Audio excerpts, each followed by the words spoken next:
14th, 2024, regular board meeting, November. Before we go into roll call, I wanted to congratulate our returning trustees, Trustee Abdul and Trustee Cernsich Hodge. As president, I'm very elated that there's some good news and that you are returning to the board and serving another 4 years. And so thank you for the past 4 years of service. And looking forward to working with you again for at least. Yeah, ongoing. Ditto. Ongoing. Thank you so much. And Elizabeth, Dr. Kaufman has something. Oh, how sweet. Oh, thank you. Thank you.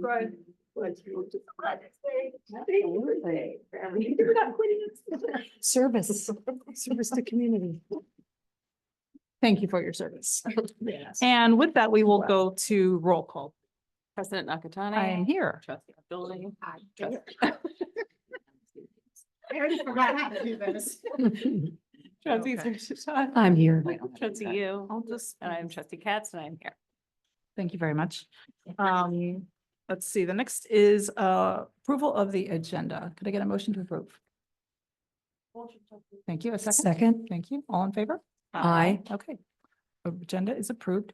And next, we're going to go to communications to the board. We have one on the non-agenda items, and it's Jessica Isles. I see here that you wish to address the board on a subject not on the, which is your you need to what? I'm sorry. Uh-huh. No, I see that, you says, I wish to address the board on a subject not on the agenda. Please add the subject matter here, disciplinary action of district staff. So I just wanted to say, I wanted to encourage you to use the uniform complaint policy. And that, you're welcome to speak, careful of naming names. They can. You They can, can name names, just be aware of, you're not immune from lawsuits for defamation. okay. Naming names is fine, but you're not immune from defamation lawsuits. Okay. Yeah, okay. Yeah, I know this is public record. I know I need to file this in writing, but I wanted to tell you my words in person. I would like to request the board investigate the actions and decisions made by Kate Sprague during the 2024 to 25 enrollment and placement process. As the Director of Accountability, Director Sprague frequently lied, misled, and obscured the truth of what happened this year. She also blocked families from speaking to the superintendent and claimed she was recording and passing along information when she was not. Most importantly, she told me she would take my concerns to the board and that you knew every decision and action she made and you improved unreservedly. Someone asked me why I never reached out to any of you to see if you wanted to get coffee and discuss things happening. And the truth is, I thought I was talking to heartless monsters. After the July Marin Independent Journal article came out, families began to seek me out and tell me their stories. I know a lot of life is a gray area, but there are also things that are right or wrong. And some of the things that happened, not only to the 23 first round families, but particularly the second and third round families, that is just wrong. District employees telling parents that the board doesn't care what a bunch of angry parents think is just wrong. Kate Sprague's actions have undermined the community's trust in the school board. She's had countless opportunities to be truthful and transparent, yet continues to give conflicting reasons for what happened this year.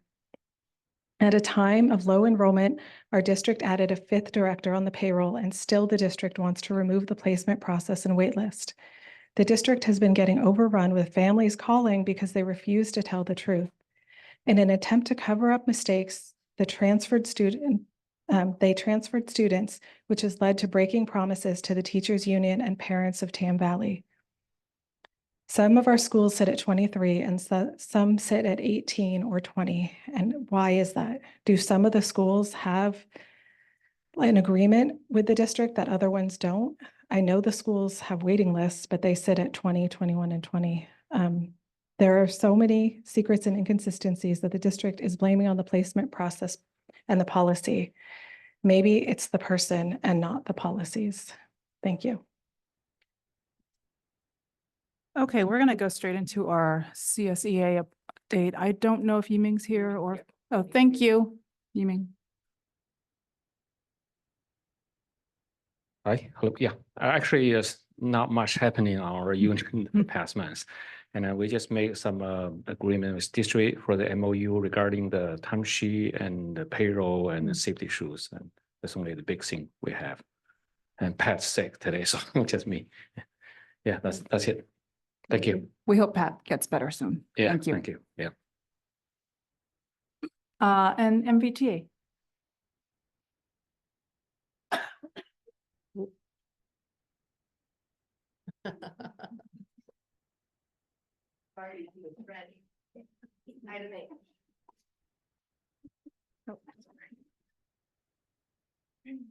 Hi, good evening, everybody. Tonight, MBTA's bargaining team will present our openers for this year's bargaining process. And we want to take a moment to highlight the values that guide our members as we move forward with these discussions. At the heart of MBTA's bargaining interests are the best interests of our students. Our educators are deeply committed to creating and maintaining teaching and learning conditions that benefit every child in every classroom across the district. The well-being and success of our students are the driving forces behind the union's bargaining priorities, and we're focused on securing the resources, support, and working conditions that will help all students thrive. We believe that improving the teaching and learning environment is essential to achieving the high standards we set for our schools. This includes everything from ensuring that teachers have the time, training, and support they need, to advocating for better classroom conditions that allow students to succeed. As we enter the bargaining process, we are hopeful for a positive and collaborative dialogue with district management and the school board. We understand that the challenges we face are shared by both our educators and our school leaders. It is our goal to work together, management and staff, to ensure that our students receive the high-quality education they deserve. By putting students first, we can make decisions that benefit both educators and students alike, fostering an environment of trust and collaboration in which everyone can thrive. We look forward to working with you towards solutions that will support our students and educators, and we are confident that by maintaining a focus on what is best for our schools, we can ensure the continued success of the Mill Valley School District. Thank you for your attention, and we are hopeful for a productive and collaborative bargaining process. Oh, wait, there's more. And as all 5 of you are mothers, this will probably be of extra importance or interest to you. This is an update about paid pregnancy leave state legislation efforts. So we wanted to bring your attention to a significant and timely effort currently underway at the state level that could have a profound effect on our teachers and their ability to balance work and family responsibilities. Educators, advocacy groups, and policymakers across California have been working together to draft and pass a bill that would provide paid pregnancy leave for teachers, an important step toward achieving fairness and equity in how we support those who dedicate their lives to educating our children. Advocates are making a small case that paid family leave or paid pregnancy leave for teachers is not just a matter of fairness, but also a critical factor in improving teacher retention, reducing burnout, and enhancing the overall well-being of our education workforce. By giving teachers the ability to take time off for pregnancy without financial strain, we can help ensure that they remain effective and present in the classroom, ultimately benefiting our students and schools as a whole. While the most recent bill proposing paid pregnancy leave for teachers did not become law, it garnered significant attention and support from educators, unions, and families alike. We know that in 25-26 legislative session, a CTA-sponsored bill will be introduced to establish pregnancy leave for California's educators. It will propose to grant public school employees up to 14 weeks of leave with full pay when an employee is experiencing pregnancy, miscarriage, childbirth, termination of pregnancy, or recovery from those conditions. In California, the 5th largest economy worldwide, one of the largest and predominantly female workforces in the state are excluded from state-mandated pregnancy disability leave, a fundamental standard for reproductive rights in most countries across the globe. Without paid pregnancy leave, mothers may not feel ready to return to work and may drop out of the workforce. More than 3/4 of educators are female, making the proposed policy especially impactful for those who choose public education as their career. Establishing pregnancy disability leave will help retain educators during a historic educator shortage. This bill would finally end the discriminatory practice of giving employees who are pregnant no choice but to deplete their sick leave. When an educator is forced to use up their sick leave for pregnancy leave, they return to the classroom with no leave to care for sick family members or themselves. The current policy encourages sick educators to come to school, which endangers other educators, parents, and students. In addition, when an educator retires, CalSTRS converts unused sick leave to additional service credit. But school employees who have exhausted their sick leave due to pregnancy, miscarriage, childbirth, and termination of pregnancy or recovery of those conditions are penalized. This creates a significant gap in retirement benefits that women earn compared to their male colleagues. It's important that our school district stays informed about this issue, as the passage of a future bill would have a direct impact on our teachers. I encourage you, our board members, to follow this effort closely as it aligns with our ongoing commitment to supporting our educators and fostering an environment where they can thrive both personally and professionally. As we advocate for the well-being of our teachers, we can also advocate for policy changes that will provide them with the tools and resources they need to succeed. Thank you for listening to our lengthy update. Thank you. Thank you. The next item is approval of consent And agenda. do you want to, Dr. Kaufman has something to say. I'd like to pull E16, just because as we rescind the regulation, the intra-district policy is no longer aligned, so I want to just bring it back, corrected. Could I get a motion, or could someone, motion to remove E16 from consent agenda, please? Second? Second. Thank you. All in favor? Aye. Thank We you. did have a public comment on that. We do have a public comment on E16. Do we, E17. and E17, but, I think E16 is pulled, so it wouldn't necessarily be relevant. okay, But we can certainly hear it. I mean, why not hear them concerned on both? okay.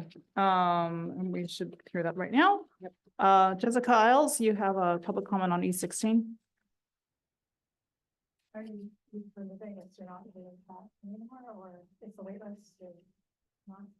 We've removed the item from consent agenda. We won't be voting on it tonight. I don't have like a formal thing written, but removing the wait list would remove hope from people, particularly people adding only one time a year that people can ask for things or ask to be on it is just, it's a strange thing. You don't know what your life is going to be like or what's going on. So it really limits people. Also making it, people would have to move here to a certain time. So only the people who move here in January before they want to start there would be able to, I don't know, get in the first enrollment. It just, a lot of it didn't line up. I don't understand why there's only a January period where you could apply to be on a wait list. And then after that, you just have to stay at the school. I know that's right for some families, but it's not right for others. And I think it should be left on a case by case, family by family decision. And again, this is removing duties from the district, but also removing rights and hope from parents. If we have 5 directors now, why do we keep removing what the directors do, their responsibilities to the parents? Thank you. We have Andrew Epstein on E17, which is student enrollment placement. It may have been E16 as well. Thanks. This is my first school board, so let me know if I'm doing this right. But yeah, I appreciate it. There's Sounds a like clock, sorry, you have 3 minutes. that's fine. I don't need that long. It sounds like I think you all have rejected the interim proposal for proximity for students. So I'm a parent of a TK student. I also have 2-year-old twins in the district, in the Tam Valley district. And so super concerned with my eldest daughter being in TK. She's built her community there. Our community's in Tam Valley, and the concern of not being able to attend the school that she's in now. And so I appreciate that sounds like that's been rejected. I'm supportive of kind of making sure that the schools that have the highest demand, like Tam Valley, continue to support the admission of all the kids who are in that grade, not having us, or in that community, not having us move. I know it's impacted a lot of families, and you've heard a lot about it. And it's for me, it's more about, it's about the commute. Both me and my wife work, but obviously it's about community as well. We've built our community there. We walk our kids to school. We know the parents, we know the kids. And so it's really important that we stay within our community, which I know is a challenge with the demand. So I advocate in the long term that you all continue to look for the demographic study that I know you're doing to make sure that you're meeting the demand in that area. And one thing that I think is challenging for us parents to understand is, as a dad of a TK student, we hear a lot about TK being a part of the school, but TK isn't actually a part of the school. We're not actually admitted. And so it's really hard, I think, to mentally be kind of set our mindset of like, okay, we have this 4 or 5-year-old who's there. She's built her friend, she's built her community, and she may not be there the year after, and then we'll have to transfer in. I don't have a solution there, but a consideration of, I know TK is not in every school, but for my twins who are coming up, I want them to be at Tam Valley. I want them to continue with their older sister in Tam Valley. And so trying to keep families together at the TK level I'd be supportive of that as well. So thanks. Thank you. Let's see, we have no items removed from the consent agenda, so just looking for a motion to pass. So moved. Second? Sorry, just to clarify, there's no items to remove because it has been removed. Okay, Yes. all right. Yes, because we're not pulling it out to discuss it. This is just approval. Yeah. Thank you. Okay. So a second. Would you be Second, second? Okay, sure. all in favor? Aye. Okay, thank you very much. Exceptional awards. Great. Thank you. Okay, now we are going to go to item G. And I'm gonna take my glasses off. Dr. Kaufman and Director Sprague will present this, and afterwards, it looks like we have 2 online comments, public comments about it. We will listen to those after the presentation. Thank you. And I will just very quickly update us where we are. We have decided to continue to use the current priorities, obviously our district policies and open enrollment policy. And we will continue with the opportunity for families to make choices. We are offering, in this case, we'll ask families to make 5 choices and provide all 5 elementary schools in their rank order. And then as we move forward with placement, we will continue to place by school program, for example, a special education placement, followed by siblings, followed by children of district employees whose parents want them to be at the same school site as they are, and then parent preference based on proximity. So again, we'll be continuing that practice. I want to reiterate for anyone who's listening that TK is a district program and is exempt from this placement policy just because we have to juggle the various locations where we can offer kindergarten and TK. And then additionally, I want to note that pending enrollment and demand, so pending the number of students who are available for us to enroll in kindergarten next year and the demand for which school sites, we are currently planning to do 3 TK classes or 3 kindergarten classes at Edna and Tam Valley with a plan for 2 at each of our other elementary schools. And again, it will all depend on the demand that we have for our children's classrooms. And then just to continue that we are continuing to consider options for filling a new 1st grade class at Tam Valley, again, depending on enrollment and demand and consultation with people on the wait list as we get further through the spring. So when we open our enrollment policy in January, we will be looking at enrollment opportunities, the first round of enrollment closing in February as it usually does, and then proceeding from there. We'll be having parent outreach nights December 5th, I believe, for TK families and K families. So we'll explain more about the enrollment policy. And then I think, for us, we'll continue to look at existing waitlist families when we look at that 1st grade addition. So I think that's all. I don't know that I have anything for Kate to have to add, but I know we do have 2 online comments, and then we will have board questions, if any. Okay, then we're just, thank you, Kate. You can say it. All right. Just a point of clarification for anyone that was on Zoom. Right now, the slide says G personnel, but really we're in G student learning and school programs. So the slide will look a little different. The personnel is H. So I just wanted to clarify that. But so we're going to go to 2 public comments. We have Ann Duscher and Ann Silcox. So Ann Duscher first, if she's there.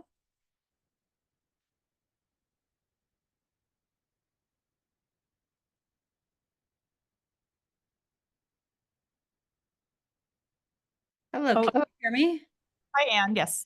Yeah, I apologize. I don't think I realized that this decision was set and made, and I actually just want to thank you now. I'm a new parent, a couple blocks from Edna, and I thank you that my incoming student next year will be able to attend his local school. So I have no further comment. Thank you. And Silcox is also online, I believe.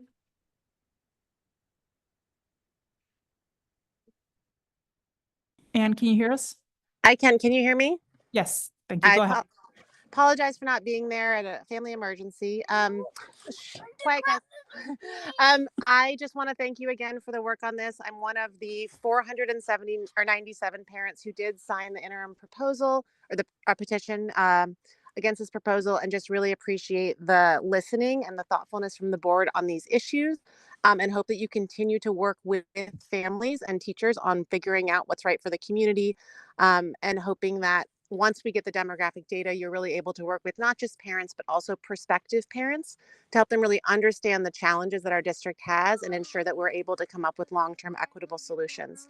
So thank you for your efforts on this. I look forward to seeing the next steps, particularly when it comes to adding that first grade, and overall just supporting the community demand at the schools where it is needed. So thank you. And apologies again for not being in person. Thank you. With that, we'll go to. I filled out a form. I promise it's my last one. I don't have one. I only have one for, oh, did it get? Oh, there's 2. She does have 2. I don't know. Oh, yeah, G1, okay. Okay, get it. Sorry.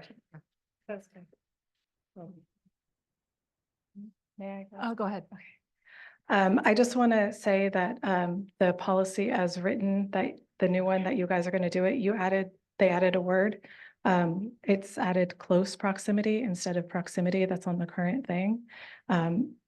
It was proximity, and that's why families like mine who live 1.7 miles from a school now go to the 5.4 because we were not considered in close proximity. So I go to the farthest school now myself and many other families so I object. I'd like the word close stricken because again, or defined if it means that, only people who live within half a mile or whatever, but adding a word to slip this in just doesn't feel right. Thank you. Thank you. That concludes public comment, and I'm looking to board discussion. Does anybody have any questions or comments? Director Sprague is here to answer them. Trustee Cernsa-Chodge. All right. I wanted to thank everybody for coming and sharing your best thoughts on what has always been a contentious issue. As I was a parent here 25 years ago, and enrollment is always a sticky thing. That being said, we are looking forward to the demographic study, and I think that armed with that and legally following the law and policy, we hope to we won't make everybody happy, but hopefully we'll make more people happy. Just quick point, did we put close in and it wasn't there before? Can you please speak? We're not adopting. No, we're not. Yeah, Yeah, so because that's- that's what was that's what's removed. It's simply in the summary on the board agenda item here. It just says close. That is not, the policy is not Okay, thank you. Yeah. So it's not, oh, okay, thank you. It's not on there. Great. I just wanted to ask that question. I also wanted to support the notion of talking to prospective parents. I think that's the other piece that we could do better is just educating parents how, and you buy a home and you make these suppositions. And so maybe there's ways that we can, as a board, think about that when the time is right and how we can help, those folks that sell homes to just educate folks on our policy before they walk in the door. Thank you. Any other comments, questions? I mean, I think I'll just recap for anyone who didn't stick through like the 4 hours of last meeting, which was that I appreciate that you came to us, with a new proposal. We did have concerns with a proposal that was just for 1 year, because until we have the demographic studies, we'd be potentially shifting policies, and then we'd have even a bigger parent education problem, because now nobody would know, have familiarity. So the idea was to just stick to what's we have. It's not ideal. It's not necessarily the perfect thing, but like, it's what it's known in the community. It's what we've had. And when we actually have the data from the demographic study and we can have the data and do the research, then we can take a look at whether policy needs tweaks. So appreciate all the work. I know it's a lot of yo-yoing and, it's a tough problem. Like, there are a lot of different views on it. So appreciate your work on it. Thank you very much. With that, I think this was just information only, so we are going to move on to the next item. Thank you, Kate.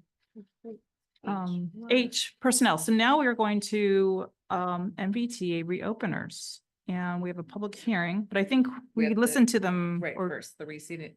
Superintendent will We present. have the receipt and acknowledgement of the Mill Valley Teachers Association reopeners. And I believe we have members of the bargaining team who may come up and share that. And then additionally, following that, there will be a public hearing in the event that public comment is to be made on this topic. So welcome on up. And thank you for being here, everyone.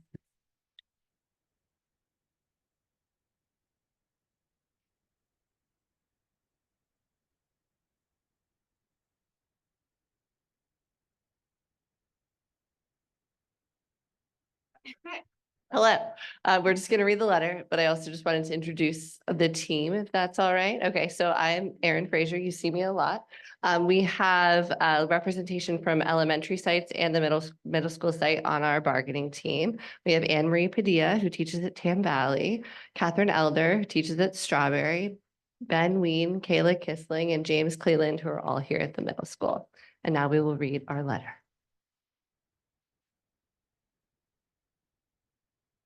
Mill Valley students deserve safe and secure learning environments fostered by the most highly qualified and experienced educators.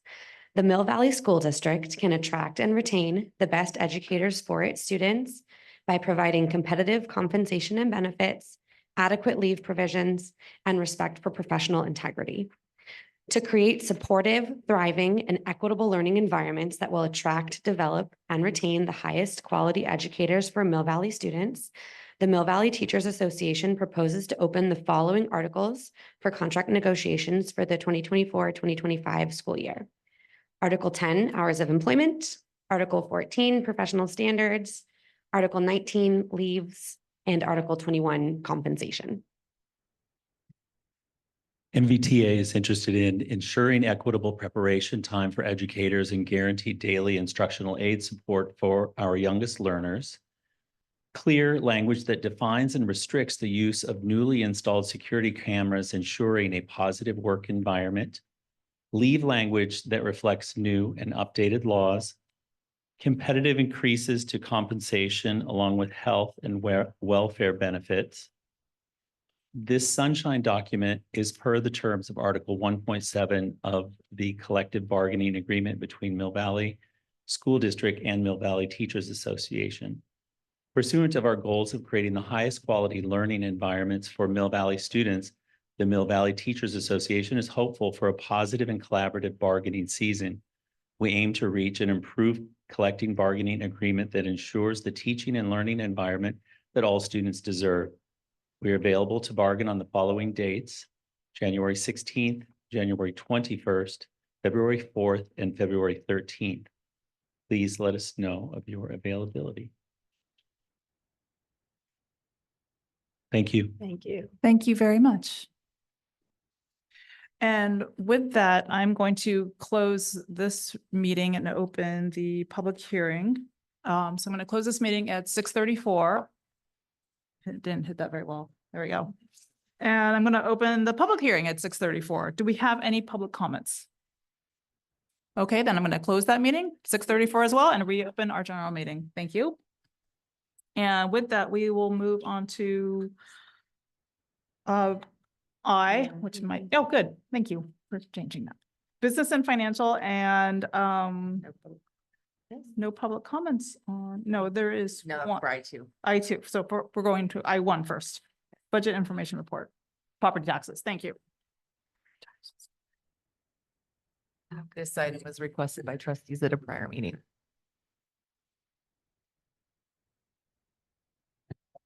So attached, I provided information in regards to the property tax role and the process. Back in September, when we were doing the unaudited actuals presentation, I had presented where our property taxes were showing currently, and then that sparked some conversations and a request. So this is it's some older information, and I attached is also a presentation from a property tax forum that Marin actually offers. We are fortunate enough that our business officials within the county have requested, and we have a really good relationship with the Department of Finance and our assessor's office. So in the spring of every fiscal year, they put together a property tax forum, and it is really beneficial for everybody. We can have board members, business officials, superintendents. We ask even groups from the bargaining group if they want to attend. And it's since COVID, it is a Zoom, and all of the recordings are then put on the Marin County Office of Ed website. And it's really informative because it really outlines how our property taxes are put on the roll. And that's what sparked this whole conversation. Is a lot of individuals seem to think that when a house is sold, that the property tax roll is going to happen in that fiscal year, and it doesn't. There's a whole process, what the assessor's office does with petitions that homeowners are able to do, and just how long it takes. And it's within 12 to 18 months is when it hits our roll. So it's always behind. And we're looking at the trends that have been happening, and our county and even state officials have been saying, please pay attention. We're kind of over, we call it the COVID hangover. A lot of money came at us during COVID, and Marin really benefited in regards to home sales going up, because a lot of people during COVID moved from San Francisco to Marin, and those were the property taxes that we've seen in the last couple of years. We're hitting our roll, but now we're also starting to see the effects of the slowdown. And so this is allowing you to see some of the historical trends that we've had in the area and what our projection is right now in regards to our property taxes. And you could already see that for this current fiscal year, there's a drop from the prior year, and how we need to start preparing for that and really looking into the future and evaluating our property taxes. I would encourage that our board members, anybody from the bargaining group, once we have the flyer for the spring presentation, I can send it out and really encourage people to attend. So Just information. It's just information only item. Thank you. Given that we will go on to then item I2, which is the Budget Advisory Committee update. Also information. It's this is the fiscal reserve policy. informational report and the first read of the board policy regarding fiscal reserve. Okay. So last year, there was an audit done of the district office, and in that audit, there was a lot of recommendations in regards to the budgeting process and some of the recommendations. And one of them that came out was developing a budget advisory committee. And we were able to put that group together, and this group has been really instrumental in this first read of our budget reserve policy. It actually ended up being really instrumental in how the county office this year started our budget meetings by saying that with first interim, they were going to be requesting all the districts to really review their reserve policies and provide the county office with reserve policies, because they're also worried about what we call the COVID hangover. Funds are starting to dwindle down, but expenses haven't. A lot of the programs are still in place, and the funds are not there. And they're really wanting us to bring groups together that really start to look at our budget. The Budget Advisory Committee is consistent of 12 members. We have members from, next one, sorry. So we have a facilitator who is leading our meetings. And then we have our business officials, we have a board member, and our superintendent who's observing the meetings. We have administrators, we have members from MVTA, a teacher just outside of the leadership. And then we have CSEA leadership, a classified member who's not on the leadership. And then parent representatives, kiddo representatives, PTA. And then we have 2 representatives from the CFAC, which was the committee that prior to the BAC used to advise the district a lot on the business budget development. So one of our first task was to really look at the school's district's budget, look at our historical reserves, look at expenditures, where we are now with our budget, and bring forward a reserve policy. So there was a lot of information that they requested from the district that we provided at our last our last meeting, where we ended up at the recommendation that we have today. Next slide. One of the key things was looking at our reserve levels and the historical. So we are starting to see a drop in our reserves.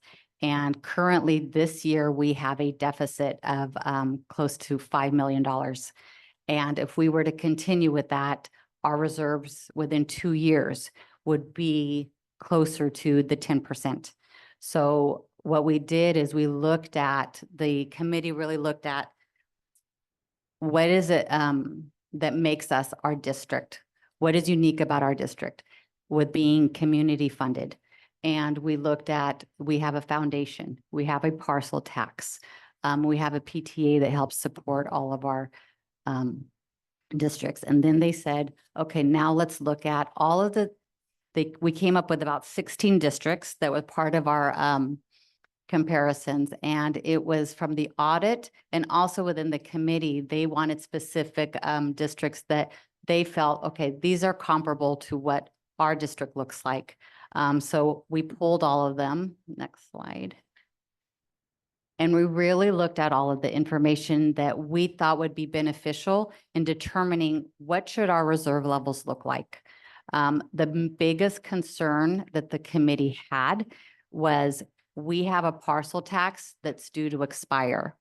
And if that parcel tax were to expire, it's 21% of our budget. And that's a big impact to our budget. Our programs would be pretty much, our programs would look different and decimated. So the biggest concern is they wanted us, let's pull these districts, let's see what are their free and reduced compared to us. So looking at comparables. And then what type of school district are they? Are they LCFF funding? Are they community funded?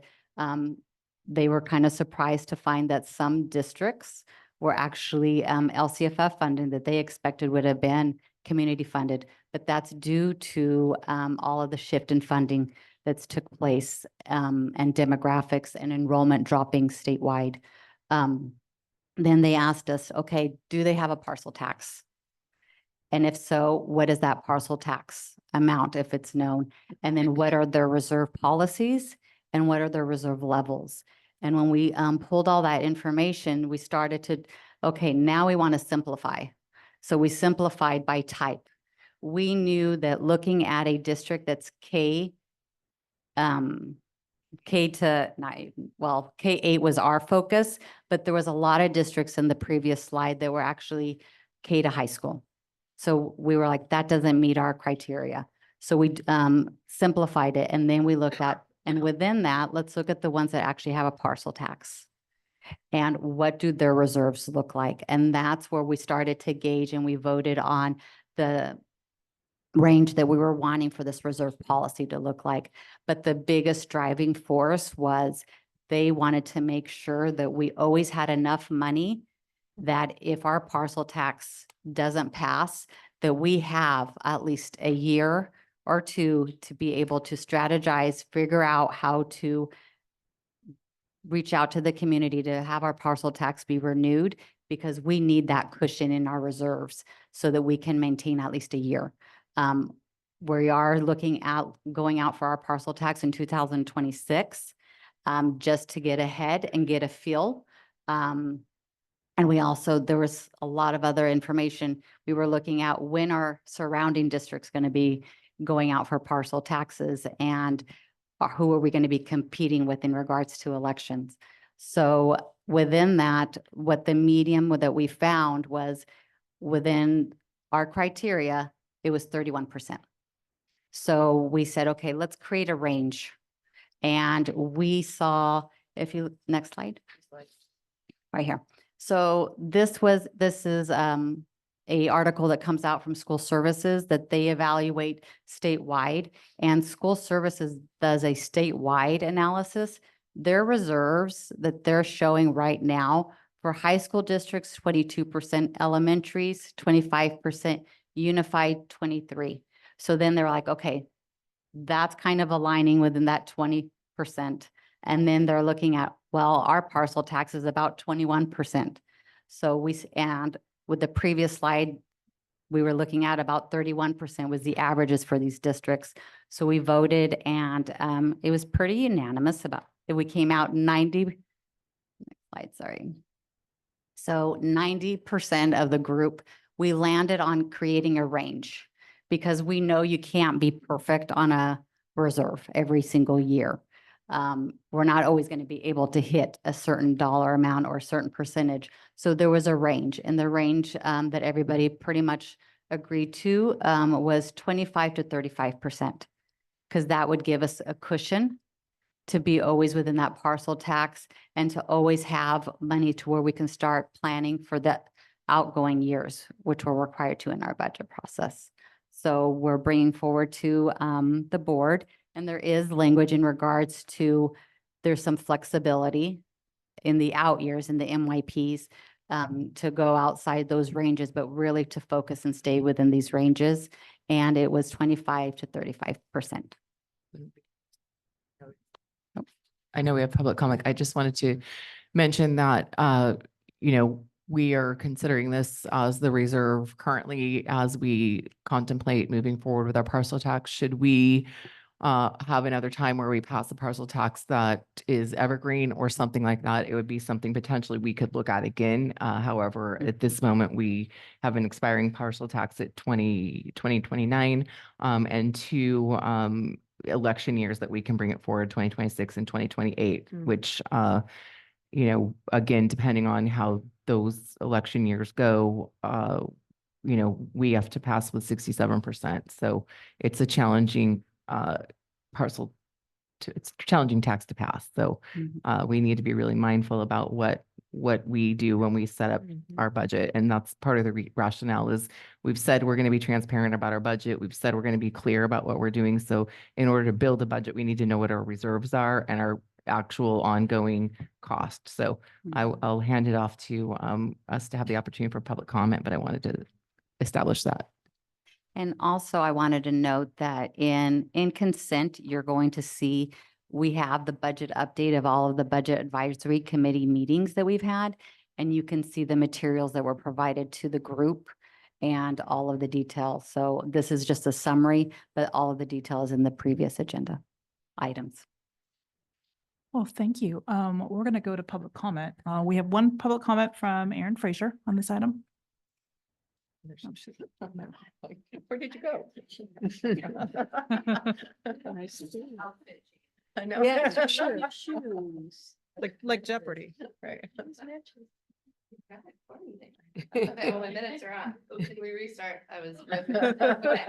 As you engage in important budget discussions tonight and in the future, I urge you to consider a key principle in our financial decision-making. Allocating today's funds to today's students. We have a responsibility as a school system to ensure that every dollar we have available is invested in the resources, programs, and services that will directly benefit our students and improve their educational experience.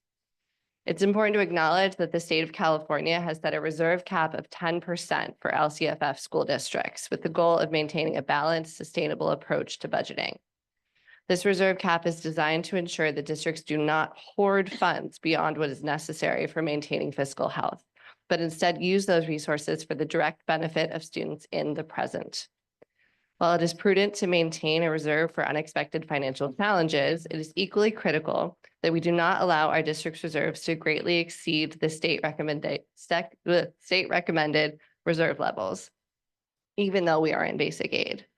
Excessive reserves divert funds from the classroom, from the support services that our students rely on, and from the investments that could drive meaningful improvements in teaching and learning. The presentation before you tonight recommends a 25 to 35% reserve, which is 2 to 3 times the state recommendation and cap.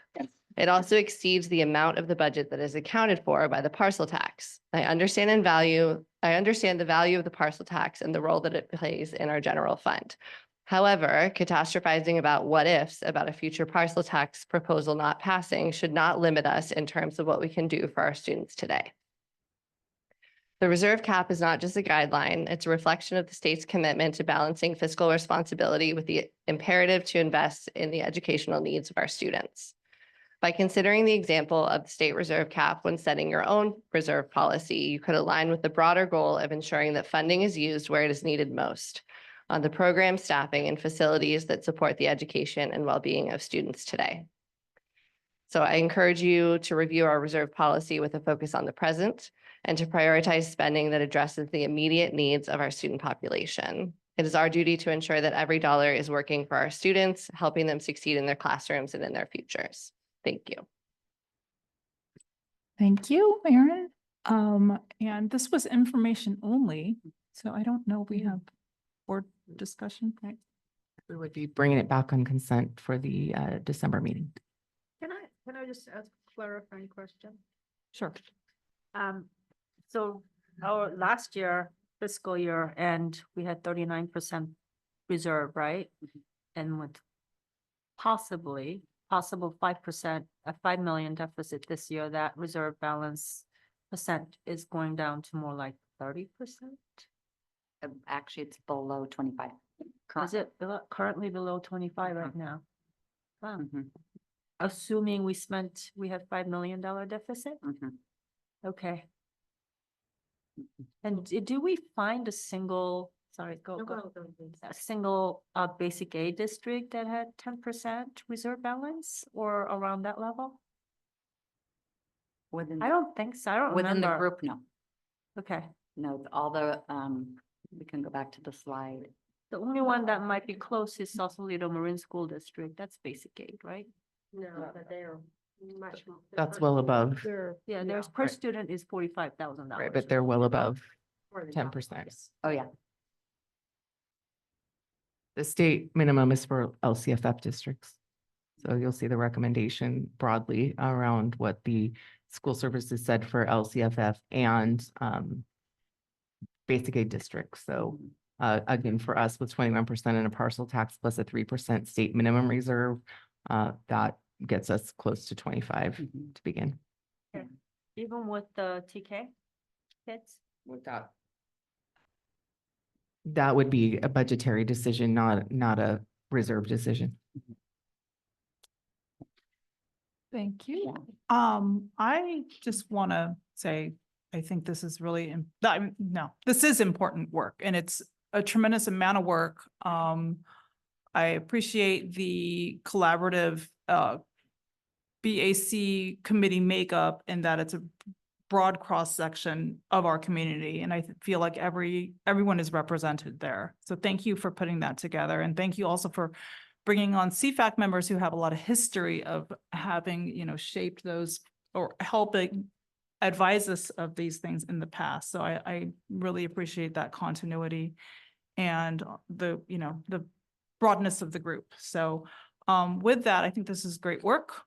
I'm excited to see this, frankly, consent agenda. Trustee Sterns-At-Charge. I just want to make a comment because I have, sat on both sides of the fence and I've worked in small districts and I've had the same questions, why so much higher? And I had to learn by actually talking to parents who were in the finance business and look at it as a business model to begrudgingly accept that smaller districts tend to have higher percentages than the 10%. And the basic aid districts, it seems like incongruous, but the fact is that the smaller basic aid districts you have to plan because so much of your budget comes from your community.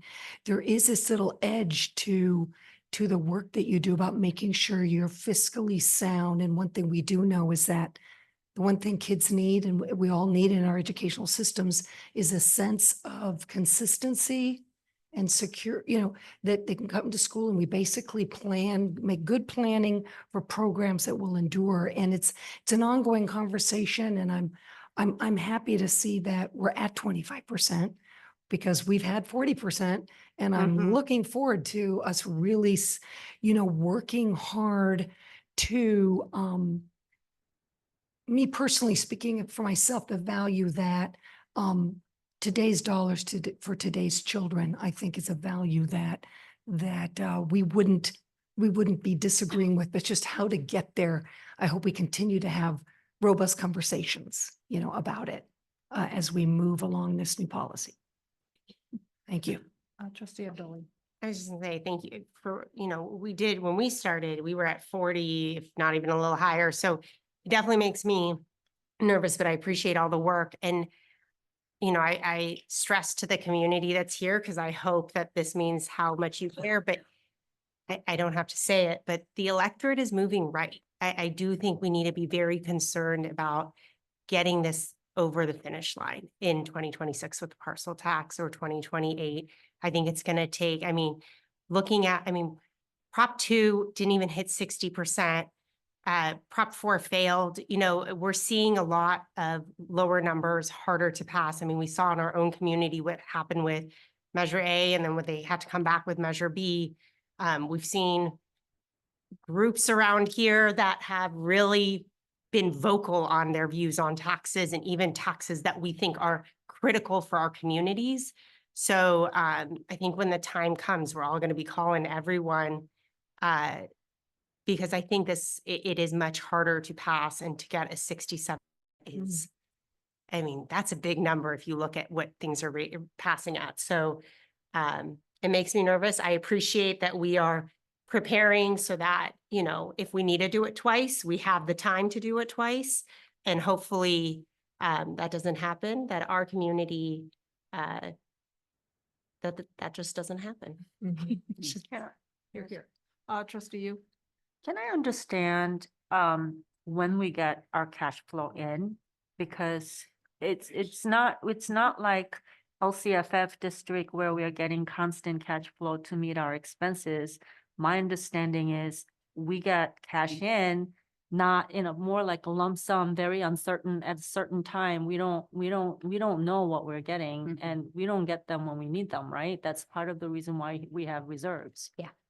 It's okay, yeah. Yes, so currently in Marin, we're very fortunate because of our property taxes and the reserves that our county even has, that we, every May and June, we bring to the board a TRAN, which is a temporary loan that we send to the Department of Finance's office, and they actually float us, even with our high reserves, by the end of October, November, our cash is not enough for all of our bills.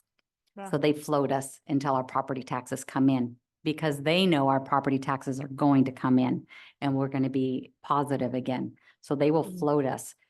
That's very unique to Marin. In most parts of the state, you would have to go out for a loan and pay interest on it. And we're fortunate enough here that we have that, but even with our high reserves, we don't have enough to get us through December when we receive all of our property taxes. We're given a little floater loan at 0% by the county because they know it's going to come in and they have the reserves to cover it. So this is a similar question. Why do basic aid districts have higher reserve levels than LCFF districts? So it's the cash flow. That's the Just cash having flow, enough yeah. for cash flow. It is recommended by school services, by the LAO, by FCMAT, all of the leading agencies. And most organizations will say, have 3 months of expenditures in your reserves. And that's where this 25% range, that's where it came from too. Our 3 months of expenditures would be 25.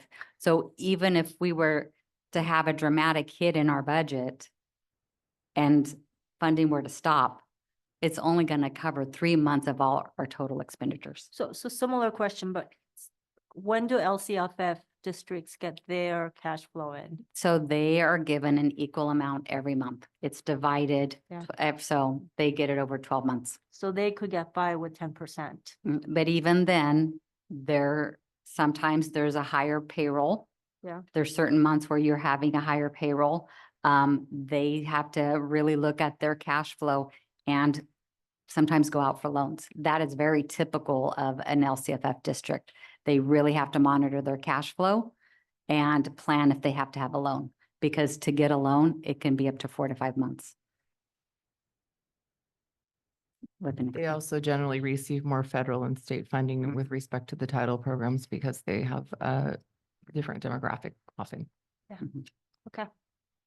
Well, thank you. Thank you, everyone. I think this is really great work and I'm very going in a positive direction. So I appreciate that. Can I And comment on that? Sorry. I have to say during that meeting, most people came, other than one person. You're came talking in about the around BAC range. meeting. Yeah, Yeah. the one range, 25 to 35. I was very surprised. okay, yeah. Yeah. Yeah, no, there's 90% agreement, I think. Yeah. Okay, we're gonna move on though. To board operations and consider confirmation of our annual organization meeting, which would be next month already. Wow, it's the end of the year. Is there anything to really present or are we just talking about? Yeah, We're we gonna do that. need to affirm that our organizational meeting will be held on December 16th. So we needs to confirm that that's the case, motion and second, and We do need a motion for this. Okay. Could I get a motion to confirm that we will do this in December? So moved. Yeah, second. Check All and in make sure it's on favor? my calendar. Yes, I can. Okay, great. We're all on board for that. and then you'll see in the K, we've listed some future board items for December. We'll also have a longer closed session in December to continue our discussion of bargaining. So we need to make sure that that's invitation is on the calendar for trustees earlier in the day, probably about 3. Then I think we will move on to board reports. Do we have board reports? Anyone? Any trustees? No? Oh, I do. I attended a JLAC meeting yesterday. And it's one thing that I thought was very informative was Prop 35, any potential impact on school funding.